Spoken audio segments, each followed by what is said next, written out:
Here we are, hitting up events, drinking our way through Chicago beer, and trying not to miss a thing. Yeah, because, got a cork popped out, boom, it flies like fucking 10 feet. We're like, yeah, let's do it. All you have to do is add some fruit, stir it up, and ride that milk-shaped wave. Whenever I see him, I gotta take a photo with the most decorated brewer in Chicago, Jonathan Cutler. It'll be like the stuff you hear. Every time you go to Floyd's, all the music sounds like this. Raw, raw, raw. Sometimes you want a small beer, but really, you want a big beer. You gotta take in all those big aromatic hops. Hey, what are you doing this weekend? Waiting in line for a bottle release? You should have never been a fad. The black IPA is delicious. Hey, and welcome to Chicago Beer Pass. I'm Brad Chmielewski, Brad, what's up, man? I'm Nik White. and we're going some old school, some long and forgotten style here. Yeah, what is this? This is a Kentucky Common? It's Yeah. a fantastic label right here from the good folks at OIB, Old Irving Brewing. 3.4%, Brad. Yeah, it's one of the 2 to 3 beer styles considered to be this stuff to read. It's in the United States, so otherwise known as a dark cream ale or common beer. So the style is indigenous to the United States. I want to say this, the steam beer was a Kentucky Common. Yeah, like Civil War, Prohibition, so like pre-Prohibition. Who's the other? Stipes. Oh, so that's a steam beer? No, I don't think it's I don't common? think it's common, but it's a pre-Prohibition style beer, Yeah. right? Considered to be indigenous to the United States. So one of the 2 or 3 beer styles. What are the other beer styles like? Probably pumpkin beer. There's a lot of pumpkins. There were a lot of pumpkins when George Washington and them boys showed up. The hazy IPA. The pumpkin beer is a Kentucky Common, and the hazy IPA, American Originals, motherfucker. No mess. What's also great about this, one, it's like fantastic beer, but it's only 3.4%. Yeah. And it drinks like bigger, like it's got a big body. It is punching out of his class for sure. You wouldn't guess this is 3.4. No. This is a full-bodied beer for 3.4, so good job on that. And then Kentucky Common is it's got to be a lot. Oh, dark cream beer. Now, it says it's an ale. Okay, ales. Yeah. I was gonna ask, but it's in my head. Kentucky Common's a lager, but Cole is one of the names of it because it's like Kentucky Common Ale, pre-Prohibition, historical beer, Cole, Kentucky Common. it's cool they're mixing it up. This kind of looks like a Sierra Nevada label a little bit, doesn't it? Oh, I can see that with the There's the little there's like design. a little head nod to the good folks at Sierra Nevada, who, Sierra Nevada's doing fine. Anchor got That- bought by the yogurt king. And Anchor had a steam beer, right? Yeah, Anchor Steam. Anchor Steam. Yeah, it was Anchor Steam. Yeah, that brewery had crazy stories about how this is like the 3rd or 4th iteration because the buildings kept like getting damaged or burned to the ground. Or Okay. But yeah, this is a fantastic beer. I was over at Old Irving for lunch today, and then I picked up some beer to go. I did not have this beer. I did have one of their Pilsners. No Limit or No Regret or No limit, two. I don't know. It was basically their Pilsner. no limits, no regrets. Well, their Della is their Kolsch. Yeah. Fantastic stuff. How did the pill stack up to like the Della? I think Della's probably in their top 3 beers. Yeah, like I wanted to get Della. Yeah. So, but I needed to try something new, right? Like that was the problem. Like I want Della. This is important, man. Though you did the right thing because I've never seen this beer. I probably won't. Right? It's probably a small run. Yeah. So They also had a red ale that I wanted to try, and I'm like, Huh. damn it, it's lunchtime. I can't be doing this. And they had a barley wine they did with Goose Island did they? that they now? have 2 packs to go. I almost got some of that, but then I was like, oh, I have all this barley wine in my fridge from Revolution. Yeah, Goose knows their way around the barley wine. It's one of those styles where you kind of feel comfortable drinking from them, regardless of which one it is. Yeah. Yeah. So if you make it over there and you want to get some barley wine, that's your spot right now. I'm probably gonna need some. Yeah. But the Pilsner was great. Always good food over there. And then Maeve had a Miko's Ice cocktail. Oh, And they have some Miko Ice sours, some fruited sours that they're doing too. is that the closest Italian Ice? Yeah. I think so, yeah. Just delicious stuff. Yeah. Yeah. We stopped by there like 2 weeks ago. Okay.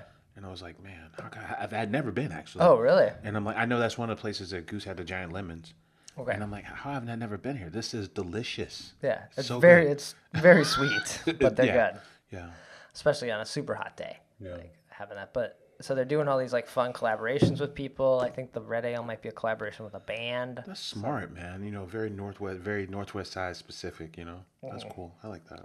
And then I saw Small Bar Phil was there. Just kind of randomly chilling at fucking OIB. Yeah. How's Small Bar Phil doing these days? Just brief hello because we were there with the baby, so we like needed to go. Yeah. And yeah, seemed good. So he Dude, was I small? like we saw him when we walked in, and I kept looking at him like I haven't seen him in a. He was Over Small it. Bar Phil. When Small Bar folded, they made room for him at Half Acre. Right. And he was a Half Acre for a little bit. And then I don't know what he did after that. I forget. I'm not sure where he's at. I'd have to look at his LinkedIn profile and see. Right. Yeah. Small Bar was one of those places that, you know, in the early days, you know, pioneer, dare I say. It was one of the early pioneers of craft. Yeah, it was one of the first places to have good beer, and then have good food. Be a bar that had good food. 'Cause Yeah. everywhere else was chicken wings and that was basically it. Yeah, Good, but good. probably burgers. A shitty burger, not a smash burger, just a shitty burger, chicken wings, pizza puff, like basically frozen things. Yeah, so then there ended up being 3 small bars. I think different ownership at each one. And then now there's just one small bar, Right. which is, you know, part of, Petty please. yeah, they're part of, I think they're part of the Bangers and Lace crew, I think. Oh, okay. They're part of a restaurant group. Yeah. Or a bar group. So, yeah, small bar era was something. There used to be really cool events there right on Division. Right. And it was very beer centric with good food, like you said. But that was my only stop, and it was before we did the show, so I had to squeeze something in. That's pretty good. And that's though. what I did. That's pretty good. Yeah. What about you? I did stop at Revolution. I think we talked about it on the show. Yeah, you gonna open this I up? think I'm going to crack this open. There's a Right Way to Heaven on the table. What year is it from? It probably says at the bottom, right? Soft, sweet, silky sipper from 2022. 2022. Oh, man. Can conditioned. Yeah. Barley wine. No, rye wine. What's the limit? You should be keeping these in cans. Yeah, right. The Beer Temple guys, they were talking about this, and I think their synopsis was that after like 5 years, there's chemicals in these cans. Right, because And you shouldn't. it's sprayed to basically not leach into the aluminum, Yeah. and that's going to degrade over time, right? How long is it built to last? It's not like I have cans, right? Like I have a White Sox can from I think it was Goose. I just never plan on opening it. It just kind of sits in like its own little koozie as a keepsake. I never plan on drinking it. But yeah, how long do you keep beer in cans? Right. It's got to last longer than like a Coke in a can, because a Coke is gonna like eat away at that They like. say if you put Coke in your toilet, it cleans your fucking toilet. So it's for sure gonna eat through this can. yeah. Yeah. So the beer might last a little. It's gonna last longer. But what is? Because you know you're onto something. Because Rev's whole program is in cans. A lot of people move to cans. Yeah. So you got beers that, you know, are meant for cellaring that are coming out in cans. But how long are you supposed to keep these cans? Right. We were talking about the 15-year beer, which you tried. I have the 10-year beer still in cans, so that's 5 years. You got to get to the bottom of when the poison kicks in. Yeah. I'll let Nick take the first sip here. How long should beer You feeling okay after? stay in cans? This is only 3 years, so. Yeah, I think we're fine on this one. But in general, though, I mean, this is a fair conversation. Canned beer typically remains best quality for 3 to 6 months. This is the AI summary. Yeah, but we're not asking that. We're asking how long can you keep it? Can is we need a should you keep it. Can, you can keep it forever in the can. Right? Yeah, but for the But can. can you drink it? A Yeah, lot live Googling. before the can degrades. Can lining. Beer Yeah. cans are lined with a thin food grade plastic coating that prevents the beer from contacting the aluminum. Yeah. But how long does that last? Aluminum longevity. Aluminum can last for 300 years, Okay. but That's what I'm saying. The beer can last forever in the can, but do you want to drink it? yeah. Yeah, the can lining. That's what we want. Yeah. But you've seen people like open up old hams that they've found from the 80s and stuff, and that's got to taste nasty because it didn't have the food grade lining on it, and it was just in the aluminum.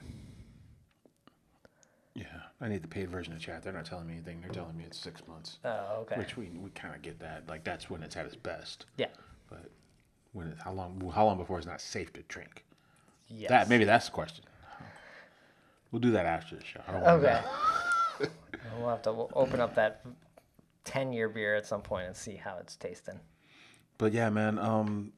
Rev, they do all the variants of their beers. I would think it was a 15-year Strawberry Jacket and Thundertaker are the first three of the season. Okay. The 2025-2026 Deepwood season, and so they had variants of those beers on, plus the originals. So this was a really good time, man. At Rev, I mean the whole half the tap list is dedicated to all this stuff. So yeah, 15-year beer is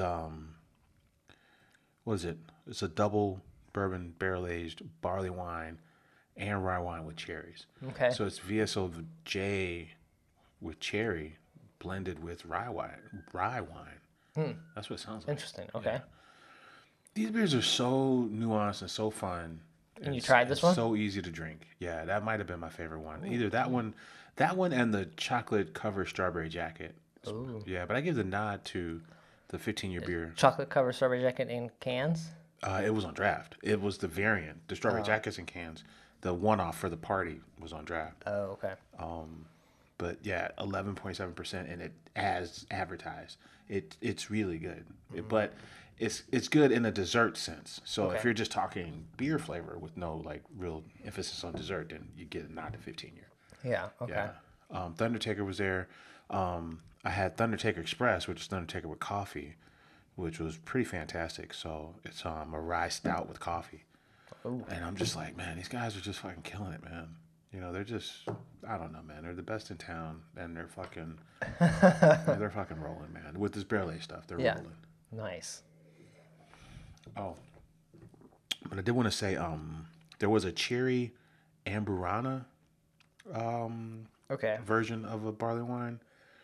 Oh, 15-year cherry arborana. So I think they just swapped out the barrels for these Brazilian wood barrels. Oh, right. Arborana.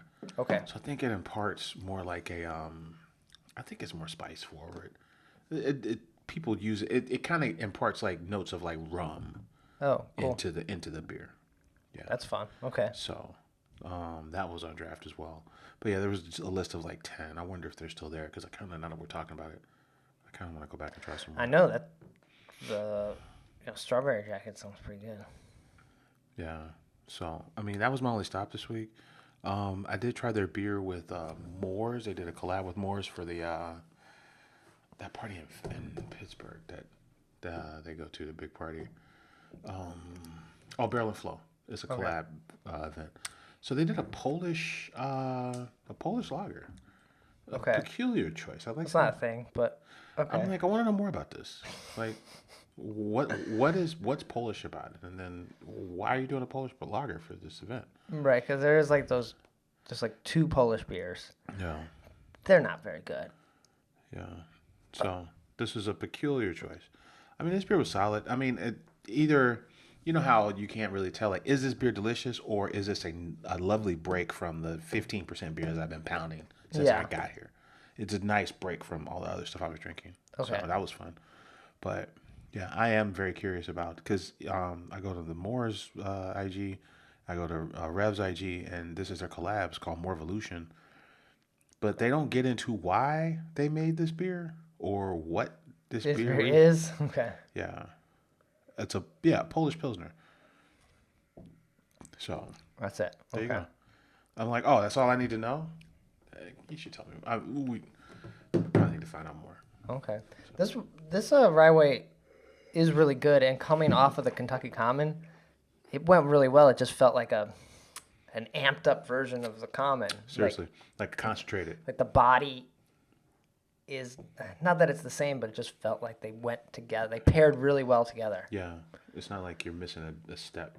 Yeah. It's just like, it's like a natural You thing. eased into it. You eased into that it. way. That's what we did. Oh, cool. So those are the Rev beers, and they're out now. The first release. The first three, I believe. Okay. Yeah.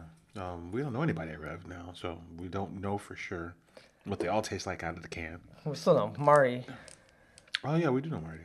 We should have him on the show. Sure, yeah. Or go there. Or go there. We should do the show from there. Right. Yeah. May have to do more on the goes. Yeah, we need to hear Marty talk more. Yeah. And we said this to him at that one faux bad when I was gushing really heavy. I was explaining to him that part of what made them cool is that there are not a lot of crews that'll hang out and talk to you and explain the process to you, and why you pick the source barrels and how long you sit into coffee and the beers and why you're making these beers as you release them. No one sat up and had a Zoom call like that other than Rev and Goose. Yeah. But I think that kind of stuff's really cool. It gets me excited about the beer. Cool. It gives me like a reference point to what I'm tasting. So if I taste it again, I can kind of speak to things a little more. Yeah. It's more fun. It's more fun to hear the brewers use their words to describe this stuff. Mm-hmm. So, yeah. Cool. But so they have theirs out, and then these are already on the shelves. And then we got word about Goose Island. They can't be forgotten, right? Yeah, you can't have Rev have all the fun. So Black Friday. Theirs come out Black Friday, which again, you guys need to stop this shit and do what Rev does and put them out more often. You should slow roll it into Black Friday and then put out should do one every month leading up to it, and then release the 4 or something. We did talk about there being you and I talked about it. It was like we should have a 4-pack of, the Chicago rollout should be in cans, I think we said, or it should be like a 4-pack, or it should be something like, we said it should be in smaller bottles, basically. Right, and they're in smaller bottles now. And now they're in smaller bottles, so maybe they're listening. That was my whole point. That took a while to get there, but that was my point. And so now they could do a nice little 4-pack gift. They should do a 4-pack gift set. That's what we said. That's what we said. They should do a gift set. They should do gift sets. That's exactly what we said. That would be nice. Yeah. So BCS is in 10-ounce cans this year. 10-ounce bottles. 10-ounce bottles. It's still a cute little bottle, but the 16.9 is now a 10-ounce. So, I have a question. Are they going to cost the same as last year's? And now they're 10 ounces. So we were at, it was 12 or was it 16? You mean when they did the throwback 4-packs? Those are 12s, 12-ounce cans, where it was a single barrel. No, all Goose Island, Bourbon County. Just all of them are 16.9. And so now they're 10. Yes, just the OG. Do they cost the same amount? Does the OG? So is this shrinkflation at its Yeah, because these are peak. The problem with these beers, I love Goose Island. We all know that. These beers are not friendly. They're not cost friendly. Right. And sometimes it kind of leans into, I'm buying a $40 beer. And then you're like, I shouldn't drink a $40 beer myself. So then you feel like you need to at least share it. Yeah. So you at least have 2 or 3 or 4 people that you're sharing this with. This right? is interesting. I'm kind of curious about the pricing because you can buy all these the ones that are 16.9 in the old format. You can buy all those individually, but are you going to be forced to buy the 4-pack? And is the 4-pack going to be $50 or some shit? And then a lot of bars, they'll do 8 ounces. Because of the glass? Of the glasses, right? Yeah. So now you're at 10 ounces at home, but I could get an 8-ounce, $10 pour? Yeah. The only reason I would get it at the bar is if I couldn't get a single bottle of the 10-ounce. Yeah. I got a feeling that this 10-ounce is going to come in 4-packs. Oh, you think They didn't say that, though. It didn't say that in any of the Why do you think language. that? Well, the single barrels came in 4 packs, but maybe that wasn't the OG though. Okay. That was a single barrel, so maybe they do come in single Individual. barrels. I think so. Yeah, people aren't going to buy them if they have to buy 4. Yeah. Okay. Anyway, Oh, but yeah, should we talk about the variants? what are they? Okay. Let's see. Parker's Heritage Reserve Stout. These are the barrel forward extended aged ones. Parker's Heritage Reserve, double barrel Heaven Hill, and then after that we go into the variants: Cherries Jubilee, Chocolate Praline. Proprietors this year is a baklava Okay. inspired beer. I think baklava is honey, pistachios, walnuts, and cassia bark, which is a type of cinnamon. Okay. So it's supposed to mimic a baklava. They should have just leaned into like the Dubai chocolate craze with the pistachio. Why not just call it that instead of baklava? Yeah. This is what rice pudding versus horchata. Right? Yeah. They always lean into the other one. Would have sold more if you would call it Dubai chocolate. Or even Dubai chocolate. Cherry Jubilee. So Cherry Jubilee Stout is Montmorency. I always bitch that. Montmorency cherries. Oh, yeah. Panela, which is like a dark sugar, and citrus. Okay. So and it's finished in cognac barrels. So it's BCS that goes through the regular OG process, and then they finish it in cognac barrels. So I'm kind of curious about that. This one sounds the most fun. Yeah.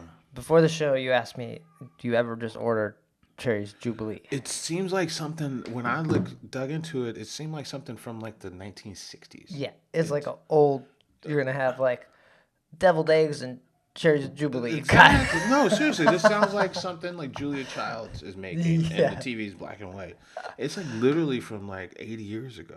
This Right. fucking thing. So it's just an odd reference. They do make a point that they have these odd references to these beers, but yeah, I mean, Cherry Rye was pretty good. Okay. All those years ago. I like cherry ice cream and Yeah. like black cherry ice cream. Like all that's kind of good. I mean, this kind of has my attention because so it's got the fancy cherries.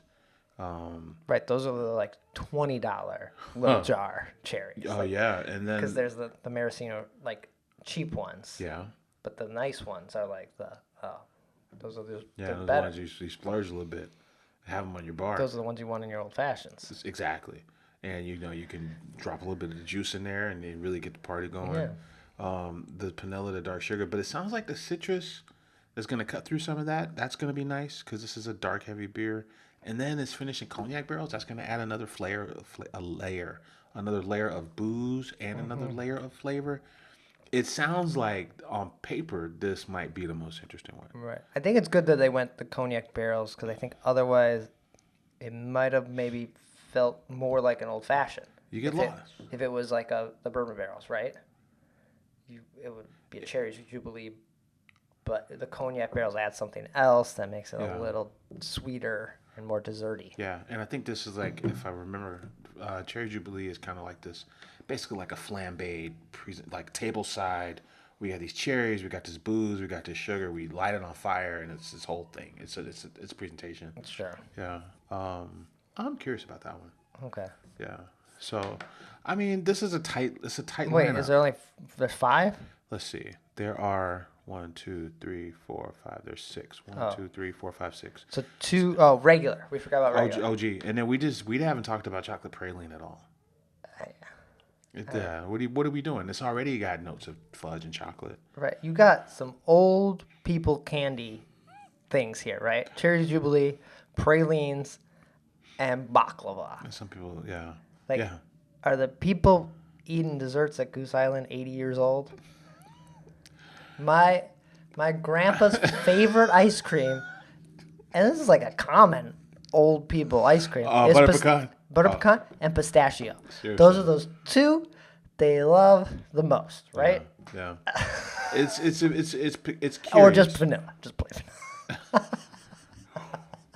It's very curious that they chose to go baklava, praline, and cherry jubilee as the variants. Right. That is it's beyond old school. Old school at this point would be 80s. This is beyond that though. This is like 60s. Like, it's very, very peculiar setup. These might be good though. I mean, I think they might be good. Yeah, and then I think the Oh yeah. Side note. Available in 4-pack 10-ounce bottles. That's what it says. Yeah, okay. I overlooked that. So it did say it. Okay. 4-pack. Yeah. Interesting. So Okay. it's like, listen, this shit Just- is you gotta buy them. You gotta buy the 4-pack. You buy any 4-pack? Is it whatever or just the You're buying the 10-ounce bottles in a 4-pack. right? But you pick. No, there's only one beer coming in 10-ounce bottles, and that's the OG. The OG's not. The other ones are regular full size. Oh, they're not all 10 ounces. Just, No, just no, the just the O's? OG. Just the OG. That's confusing. No. So they're not doing what we said. We said the same thing about Guinness. Guinness has all these brands that they pride on. Well, Belgium gets this one, and England gets this one, and we're like, just give us once a year. Give us all of them at once in a smaller format. Yeah. We were asking for that, but I think they're like, well, we'll give you the OG in a smaller format. Yeah, which is kind of on par because instead of 12-ounce 4-packs like they did with the single barrels, Yeah. and the cool vintage label, the white with the The black script. Yeah, stuff. exactly. Instead of 12 ounces, now it's the same OG but in 10-ounce bottles, and instead of the old throwback script, it's the current. But you gotta bottle. buy 4, which is what 40 bucks, That's what it sounds like. $50, what it sounds like. $49.99. Let's see the pricing because the pricing was not included in any of this stuff. I don't think during the launch. I think that comes out later. Because that was the only thing. That was the best thing about OG. $9.99. This is Yeah. $9.99. Yeah. So if you wanted like one of the best Bourbon County stouts you could get, here it is, $10. Yes. Exactly. Are you depriving us of that in favor? You're not giving us both. Are you giving us smaller format and the option to buy a tiny bottle? Like, but Little Buddy is not. You can't buy one Little Buddy. It's not Little Buddy's not cost effective, but it's damn cute. You can't buy one Little Buddy. You got to buy 4. So if you get the smaller one, I think you got to buy 4. I hope that's not true, but it sounds like in a language it sounds like it might be. Yeah. Okay. Interesting. And then the barrel ones, the Heaven Hills, whatever. The Parker Yeah. was it Parker's? Parker's Heritage. don't So know that. Parker's Heritage changes every year. Like Parker is his name's Parker Beam, so he's in the Beam family. But a lot of people don't know this that most of the Heaven Hill distillers were all Beams up until like 5 years ago. Every Heaven Hill distiller was a Beam. Interesting. Okay. So Parker Beam, they have Parker's Heritage because I think he died from like Lou Gehrig disease. okay. ALS, I think it was. Oh, but every year Parker's Heritage is a different whiskey. So the one that they have for these barrels is a cask strength 10-year-old rye whiskey. Okay. So this is a rye barrel aged Bourbon County, which I think will be fun because like vanilla rye was rye Yeah. barrel aged. There was one a couple years ago that was rye barrel aged too.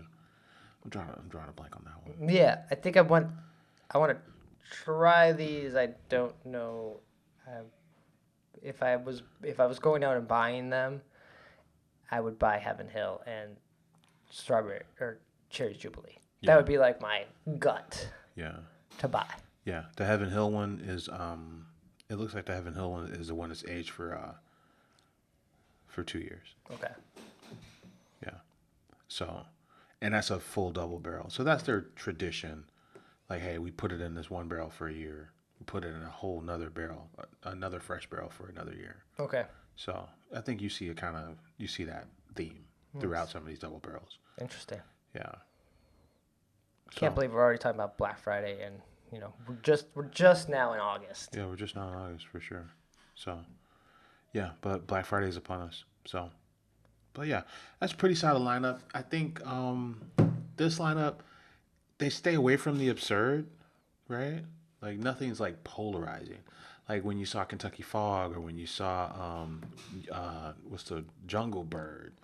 Like these are things where some people said, "Oh, that sounds really fun." Other people were like, "This is stupid."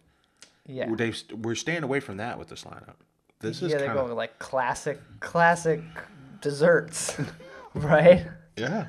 They're going classic desserts on this one. Yeah, they're going almost vintage. You're going vintage desserts, right? Yeah. So we'll see. We'll see if the execution's there. I mean, the intent is always there to be cool. I mean, let me back up. The intent is always there to be interesting, but is the execution always there? You know, does it always work out that way? It doesn't work out, but the idea's there.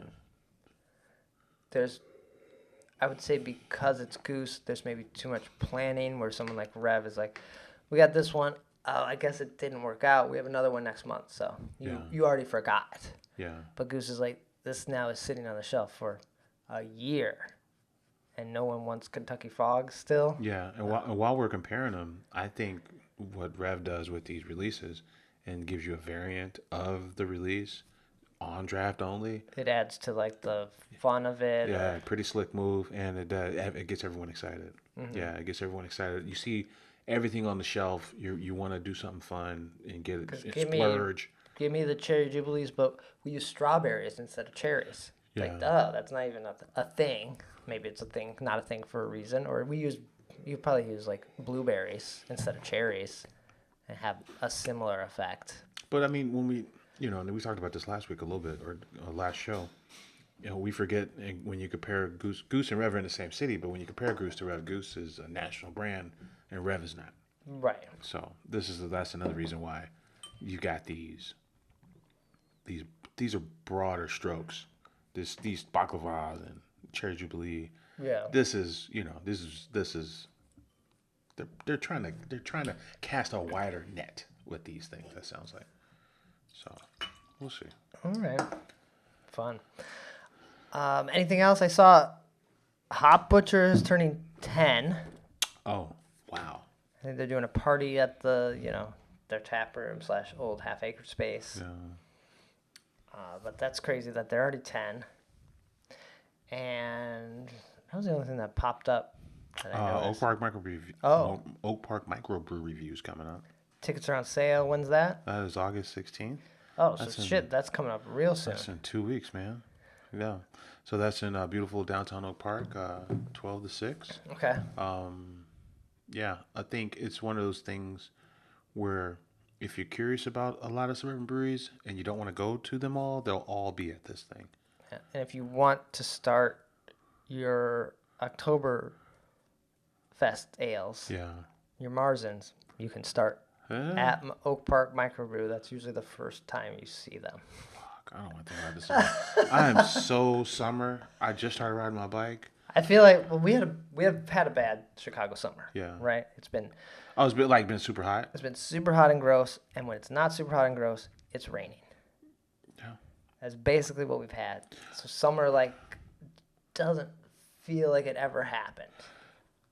Being a Chicagoan is being honest in the fact that you have to leave Chicago over 12 months or you'll be pissed. Sure. You have to leave and go somewhere else. Right. You haven't left? Maybe I have. I don't know, maybe. How pissed are you? Have you left or not?